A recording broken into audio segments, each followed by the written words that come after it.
একাকাশের ইংরেজি বই তুই একা পড়িসনি, একটু পড়তে দিস মরে। সব ইংরেজি বই তুই একা পড়ে নিসনি, কিছু বই রাখিস আমার জন্য। দর্শক মন্ডলী, আবারও না আসতে নাই। পুরস্কারটা পাবো বলে আশা করিনি, কারণ এখানে কোনো প্রিপারেশন ছাড়া পরীক্ষা দিয়েছিলাম, তারপরেও পেয়ে তো অনেক ভালো লাগছে। এটা বলতে গেলে একদম না পড়ে একটা পুরস্কার পেয়ে গেছি। তো আপনার পক্ষ থেকে ড্রিম স্কুল একাডেমিকে শুভকামনা। অবশ্যই তাদেরকে বড় করে একটি ধন্যবাদ, এরকম সুন্দর একটি আয়োজন করার জন্য। আজ কেন মন উদাসী হয়ে দূর আকাশে প্রবাসে আইএলটিএস করে চলে যেতে চায়? দর্শক মন্ডলী, আবারও না আসলে নাই। ফেঞ্চুগঞ্জে অনুষ্ঠিত হয়ে গেল কুইজ প্রতিযোগিতা। ফেঞ্চুগঞ্জের অন্যতম একটি প্রতিষ্ঠান ড্রিম স্কুল একাডেমিতে অনুষ্ঠিত হয়ে গেল কুইজ প্রতিযোগিতার পুরস্কার বিতরণ অনুষ্ঠান। চলুন দেখে আসা যাক। আসসালামু আলাইকুম, আশা করি সব ভালো আছেন। আজকে আমরা ড্রিম স্কুল একাডেমির পক্ষ থেকে কুইজ প্রতিযোগিতার রেজাল্ট আমরা দিলাম।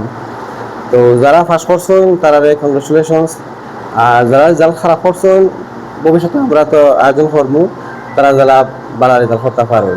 যে আয়োজন করছি আমরা করার উদ্দেশ্য হইল গিয়া যে প্রত্যন্ত গ্রামাঞ্চল থেকে উঠে আসা যারা মেধাবী তারা যারা বারোই আইন, এটা আমরা খারাপ। সবাইকে ধন্যবাদ। ভবিষ্যতে আমরা কোনো কুইজ প্রতিযোগিতা করবো, আপনারা অংশগ্রহণ করবাই। আয়োজন আলহামদুলিল্লাহ অনেক সুন্দর লাগছে, ভালো লাগছে। বাচ্চারা যে আজকে পরীক্ষায় অংশগ্রহণ করেছিল তার পুরস্কার বিতরণী অনুষ্ঠান, আজকের এই অনুষ্ঠান অত্যন্ত সুন্দর। তো আমি এই পরীক্ষায় 8ম স্থান অর্জন করেছি। বলতে গেলে এই পরীক্ষায় কোনো প্রিপারেশন ছিল না, একদম প্রিপারেশন ছাড়া এই স্থান অর্জন করেছি। আমি তো খুবই আনন্দিত।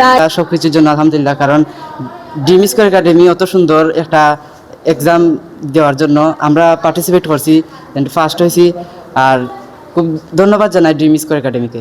ধন্যবাদ। এটা করার কারণ হলো আমাদের স্টুডেন্টরা আগ্রহী বাড়ে, তারা কুইজ পুজো অংশগ্রহণ করলে মেধা বিকাশ হয়। একাডেমিতে এসে তারা কুইজ পুজো অংশগ্রহণ করে, তারা আজকেও আমাদের ড্রিম স্কুল একাডেমিতে অংশগ্রহণ করেছে, পরবর্তীতে হয়তো উপজেলাত গিয়ে অংশগ্রহণ করতে পারে, সিলেট বিভাগে গিয়ে অংশগ্রহণ করতে পারে। তাই জন্য আমাদের এই উদ্যোগটা। ড্রিম স্কুল একাডেমির পক্ষ থেকে আমরা প্রথম 5 জন বিজয়ীকে আমরা ড্রিম স্কুল একাডেমির পক্ষ থেকে আইএলটিএস কোর্স ফ্রি করার সুযোগ দিয়েছি। জি, প্রতি বছরই এরকম আয়োজন করার জন্য অনুরোধ রইল। মাহমুদ সামাদ ফারজান চৌধুরী গার্লস স্কুল, দ্বিতীয় স্থান। মেধার জয়, স্বপ্নের সঞ্চয়। ড্রিম স্কুল একাডেমিতে মেধার এক নতুন সূর্যোদয়। দর্শক মন্ডলী, আবারও না আসলে নাই। স্বপ্নের টানে মেধার আহ্বানে এগিয়ে যাক আমাদের নতুন প্রজন্ম। বিজয়ীদের প্রাণঢালা অভিনন্দন জানিয়ে শেষ হলো ড্রিম স্কুল একাডেমির এই স্মরণীয় আয়োজন। দর্শক মন্ডলী, সবাইকে ধন্যবাদ জানিয়ে আজকের মতো এখানে বিদায় নিচ্ছি। তো আপনাদের দীপ সাগর, নন্দ, সিলেট।